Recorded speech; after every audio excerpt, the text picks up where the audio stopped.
Okay, welcome everybody. I guess I have to be on my absolute best behavior. We have all the important administrators in here today, from Alex to Shane to Kelly to Steve, and even our academic girl Brittany's in here. So guess I'll be on my best behavior. But welcome.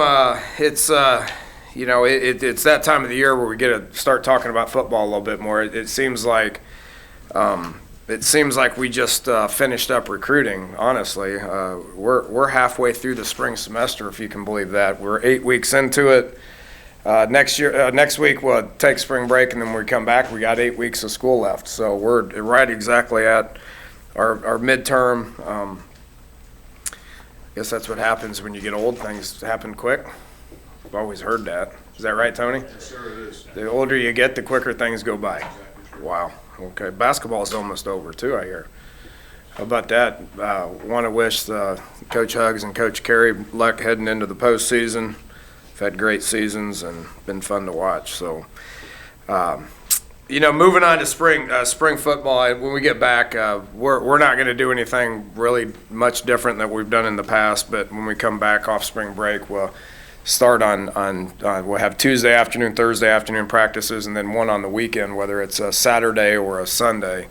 Everything will be here in Morgantown. That's a little different than what we've done the last couple of years. Have loved traveling throughout the state, from Charleston to Wheeling to, down to the Greenbrier to, where else we've been, Shepherdstown. I mean, we've traveled everywhere, and that's been good. Probably will continue that at some point, but one of the things that's a real hot topic in around student athletes is player time. So we made the decision one, to have the spring game here April 15th, and we like doing that here. Obviously, last year everything was under construction and we couldn't, but we want to have that game here. I don't want that to take away from being able to travel a little bit if we can, but player time is incredibly important. It's a big topic within the NCAA, and we've made the decision to keep everything here this spring. We're also made the decision to give these guys 2 days off during spring.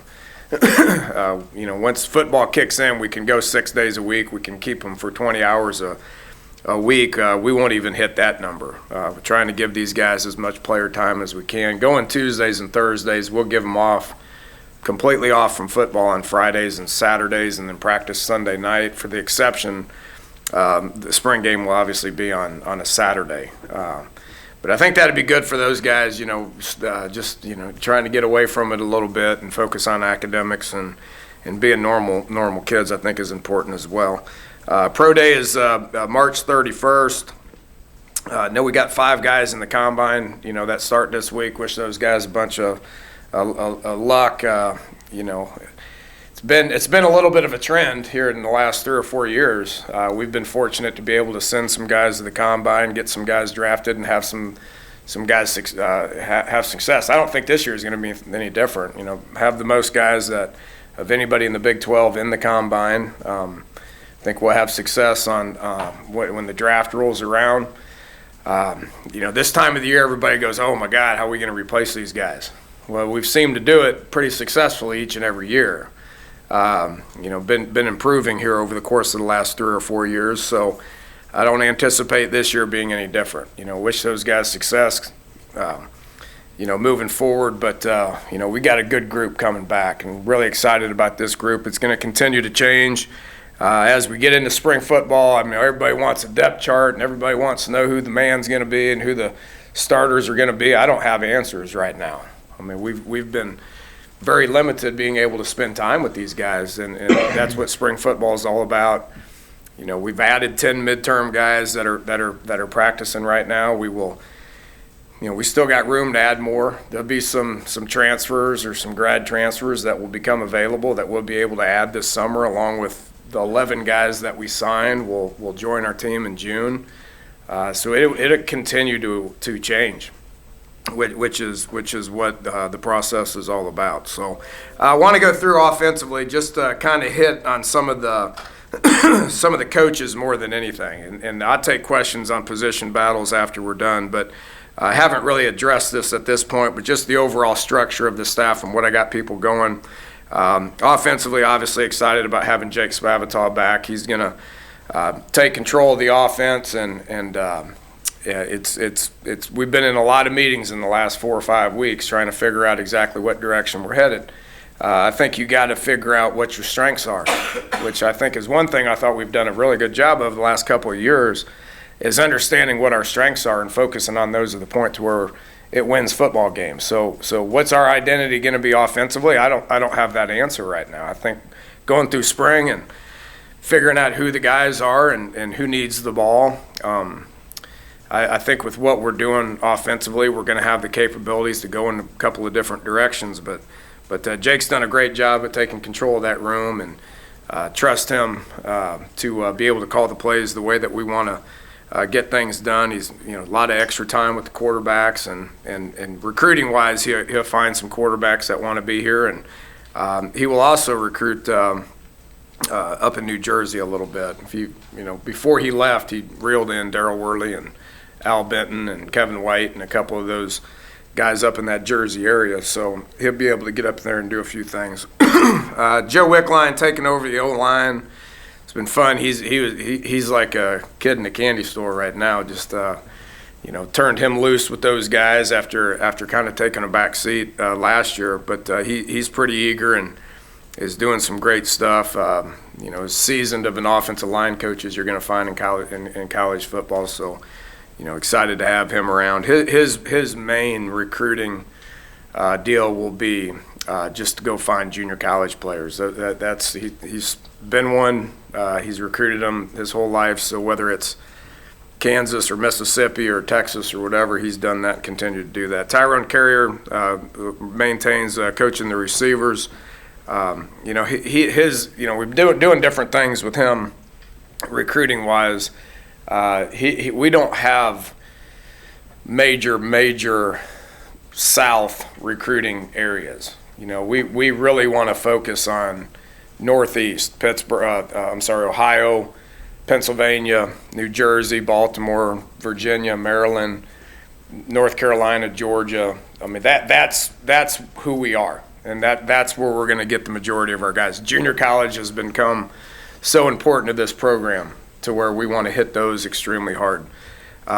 Texas and Florida are two of the best states in the country. Everybody recruits Texas and Florida, and we will continue to do that. Tyron will pick and choose where he goes down in Texas like he did last year, and we'll kind of do that in Florida as well. Tony Dews, great to have Tony back. I've had a good time getting to know him. He's a very outspoken, loud, strong presence individual, and he's a great football coach. He's excited about expanding his role from going to where he's focused on receivers a lot. He was a tight end in college. He's coached O-line. He's coached tight ends. He's coached receivers.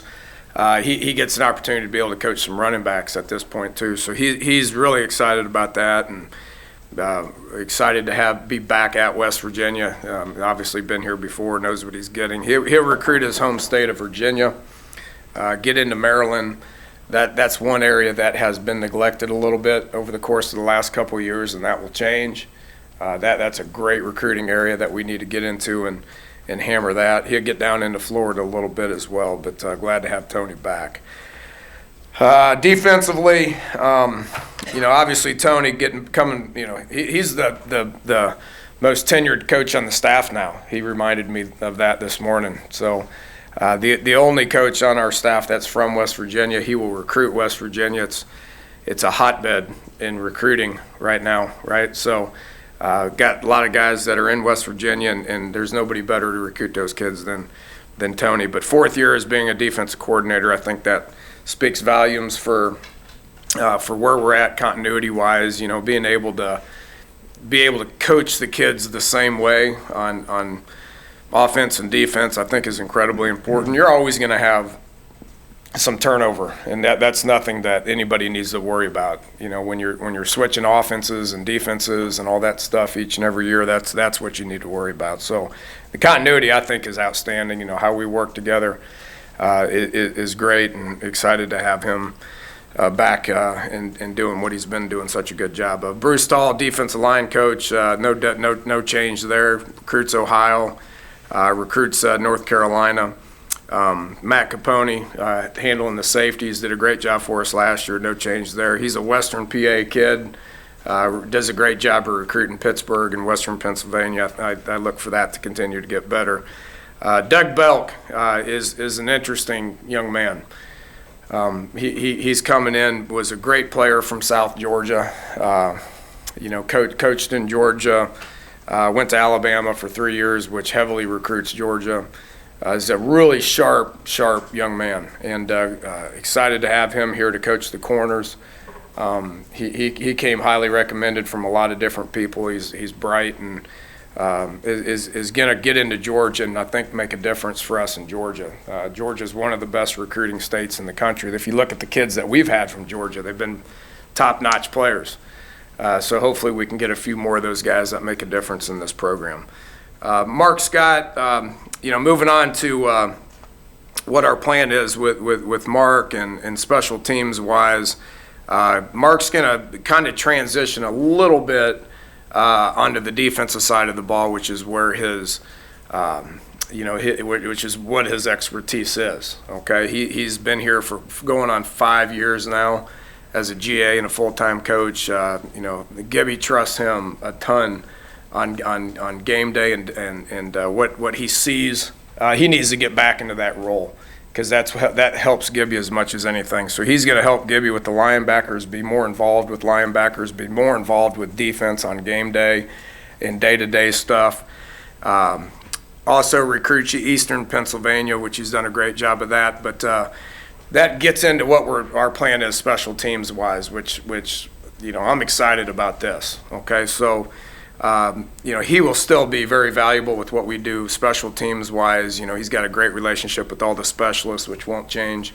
But we're going to go to where we're splitting special teams up a little bit. To me, kickoff and punt return, field goal block, onside kick, those are all defensive snaps.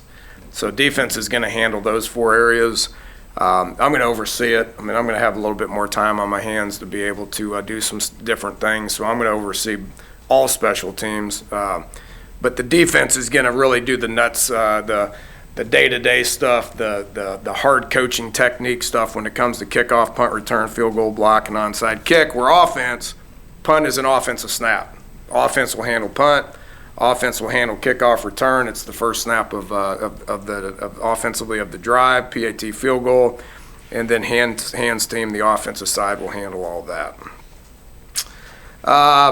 Last little tidbit, and I do want to give Shane and Kelly a lot of credit for this because we've worked together getting this staff together. They've been outstanding, but we're entering the analyst world just a little bit, and this has been a big topic across the country. Everybody has them, and the fact that we haven't had them, it's time to get those guys involved. Okay, so we've hired Dan Gerberry as an analyst. Really excited to have Dan back. He was a graduate assistant here, coached the heck out of the tight ends, worked with the offensive line. He's an NFL offensive lineman. He's got strong recruiting Ohio ties. But glad to have him back after his 1-year stint at that school in our north. But he's back to be on the good side down here in West Virginia. So, but just getting into the analysts as far as, how we do things with them. Obviously, it's an off-the-field coaching job, but just being able to have extra help here, I think is really important. A lot of talk, a lot of chatter on the 10th assistant. We don't know where that's going yet, but having some guys that, and I think our graduate assistants have done a great job. We got great continuity with those guys with, Michael Burchett and Dalton Williams and Logan Williams and Casey Vance and Patrick Doherty, all guys that were here a year ago and want to stay. So I think everybody's kind of waiting to see what happens with that window sometime later in the spring, whether that happens or not. But if so, then we got a lot of options when it comes to that. So that's going to be fluid moving forward. I think that's everything I got. Mike Joseph and his guys have done great. These last 7-8 weeks, they've been in Mike's world more than anybody's. We get them for 2 hours a week to be able to watch some video, but they've been down with Mike and they've spent more time with Mike over the last 7-8 weeks than we have in the past. And he says we're bigger, faster, stronger than we ever have been. So, you know, I've said this before, and it's never more true than it is right now. I think we got the best strength coach in the country, and excited that he's part of our program and think it's paying off. So that is a ton of information. I'm not getting into personnel-wise other than this, because everybody wants to know this. It's going to be your first question, right, when it comes to injuries and who's healthy and who's not, right? Okay, well, there's 4 guys that have been long-term. Yadney, Karan White, Brendan Ferns, and Drayvon Askew Henry. Those 4 guys are doing good, and they will be a part of spring football. Now, those 4 guys are potential starters for us, obviously. Have been starters, potential starters, difference makers, you know, didn't have their services either all of last year or towards the end of the year. You know, those 4 guys have done everything we've asked them to do. And now whether they're full go in spring or we got to ease them into it, that's going to be kind of a day-to-day thing. But they've all done good, and you'll see them out in some version of spring practice, whether it's just drills or whether it's full go stuff. You know, other than that, we're pretty healthy. You know, you're going to have some little things here and there, but everybody else is cleared and expected to participate a week from next Tuesday. So with that, take some other questions. Well, with the injury situation set, then quarterbacks, how do you split up? Is it just 3-3-3, or how do you split up drills for quarterbacks or reps? Well, we only have 3, which is a problem. We need to add some bodies at quarterback. You know, those guys will have lots of opportunities to be able to show what they got. I mean, it's obviously an open competition since we lost our starting quarterback for the last 2 years. You know, we're all 3 of those guys have been we're here all last year, and so we have a good idea of what they can do. You know, really excited about Will Greer and where he's at. I mean, he's a proven guy, and then Chugs is getting older, and Cody's getting to the point where he's we can rep him seriously at this point too. So, you know, it just got to just play them all. I mean, we got 15 bodies at O-line, which means we're going to be able to play a lot of football. Our receiver numbers are kind of down right now, but we got some good walk-ons that we can rep and practice. You know, running back, we got a ton of bodies, and the more snaps we can get, the better those guys are going to get. So I'm excited to see how that plays out.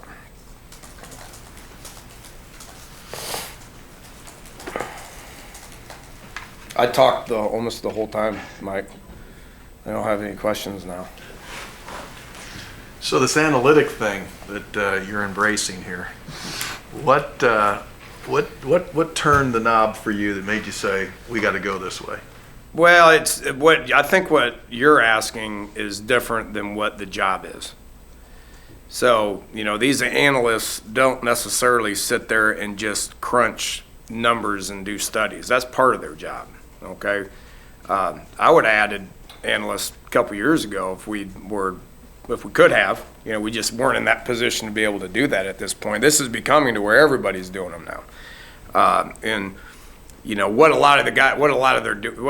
the majority of what they're doing is just getting to know who we are and who we're playing. Of all the different conversations I've had with what these analysts do, they help you in getting forward towards the next game. You know, they can be a part of all the off-season studies, and you know, we have all these studies. How did we do on 3rd and short? How did we do on 4th and long? How did we do on, you know, pooch punts compared to regular punts? You know, there's all kinds of those studies that they can sit in a room and watch, self-scout and watch you all season, all off-season, which is really important. Moving forward for the fall, I think it's really good to have somebody that doesn't have to worry about the day-to-day coaching, but can sit there and they can get ahead and just gather information on who opponents are, and then basically give the information to the coaches, because there's only so many hours in the day when it comes to getting ready for your next opponent. That's where I see where it's really important. Sunday Monday. Correct. It's more, to me, the advantage is going to be in season. You know, if you're Alabama and you hire these high-profile coaches, that you hire them to be your next coach, and then there's just a very easy transition. You know, I think there's going to be some value to that too. You hire these people as analysts, and you lose coaches. You may already have a coach that already on campus that you can just slide in there right now. I mean, it's new to me when it comes to that, but just gathering information that doesn't have to have the day-to-day duties of taking care of student athletes, I think is pretty important. Any position moves or anything? And also, I know obviously you haven't figured it out yet, but who all is competing at center? Yeah, I mean, if you ask Wick, he's going to give you 7 answers. Position-wise, I mean, there's really nothing to talk about. I mean, we're going to continue to move people around. I mean, you recruit guys as defensive guys that might become offensive guys. You recruit guys as offensive guys that might become defensive guys. There's nothing to read into that. You know, center is something that's going to be interesting to watch. Obviously, Orlowski was our guy for 3.5 years, and you know, was you didn't have to worry about the calls, you didn't have to worry about the snaps. All that was going to be a given. But you're going to see upwards of about 5 people rep center. The one thing that Wick does different than what Ron did is there's going to be moving parts left and right. I mean, he's going to have tackles playing guard. He's going to have guards playing center. Center's playing tackles. I mean, he just constantly moves all these guys around to gain an overall knowledge of what he's asking them to do. So Matt Jones is snapped. You know, Kelby Wickline is snapping. Ray Rollerson has been a center in the past. You know, Grant's trying to snap. Chase Barrett was recruited as a center. Butch Grossi was recruited as a center. There's bodies there. We just got to coach them hard in the spring to see who's going to end up, you know, stepping up and being that guy. So is Chase on offense full time? Yeah, I mean, he was. Yeah, I mean, he. This is Well, we moved him based on, we had 0 D-line scout team bodies last year. So he did us a solid and just moved so we could have a body to block. But he was recruited as an O-lineman, and, you know, was those wrestlers are pretty good O-linemen. You know, Alex Schreiner, too, is another one. He's a wrestler. He's been at nose guard out of necessity, you know, but having Jaleel Fields back, you know, recruiting Jalen Harvey. Pegues is back and healthy, so you got more nose bodies now, which means you don't have to have those guys that really need to be O-linemen. So we'll continue to move those guys, and if they find a role, you know, offensively, we'll play them. If not, we'll move them back. That's going to be fluid. You touched on this a little bit on signing day, but just stepping away from the in-game play call, and that's an adjustment that you're making at the same time. I think Gundy made it after 6 years at OSU. Mark Richt was about the same time in his progression of doing it. What's magical about that point in a career where a head coach says, I need to give it up? Want to live? want to live a long, happy, healthy life. I had Dale Sparks in here. Where is he at? Yeah, he's right here. He dropped off some pictures for me of my family pictures. I got a line of them in my house now. It's the first time I've looked at it over 6 years. I look different now than I did 6 years ago. But it's just it's the right time. Makes sense. You know, more of a CEO type guy. I mean, you got to spend as much time recruiting as you possibly can. Fundraising, you know, is a big part of what we do. You know, just the game management aspect of it, although I don't think it's been bad. And I think Gibby would be the first to tell you that we've done some things offensively that have helped win 10 games. Hard to do. You know, just be able to kind of oversee everything and live a happy life. Make sense? Like the presidential photos, right? Yeah, really. Yeah. I'm not nearly as gray as what Bush turned over the course of 8 years, but I still got 2 more years to get there. Are you to a point where you guys would take 2 quarterbacks in the next class? Yeah. I mean, we got 5 slotted, and we're at 3. So, we gotta catch up. Obviously, with William and the 2 kids that have left voluntarily, Michael Ferns and William Crest. Just wonderful, wonderful kids. Love them to death.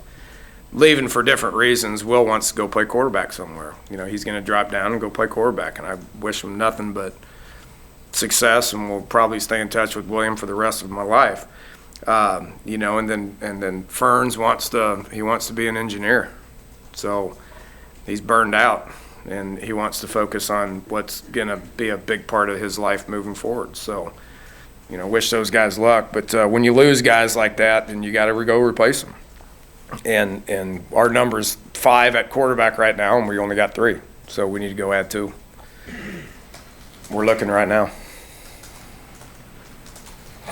Other active areas for grad transfers or regular transfers? Do you have specific areas in mind, or just whatever best pops up? Yeah, it's always the best ones. But we've already added one in Corey Winfield. We added him after signing day. I hadn't talked about him, but he's another long corner that fits the mold of what Rasul and Darryl were like, and has a lot of experience from Syracuse. That was a good get, I thought, and excited about him joining us in May.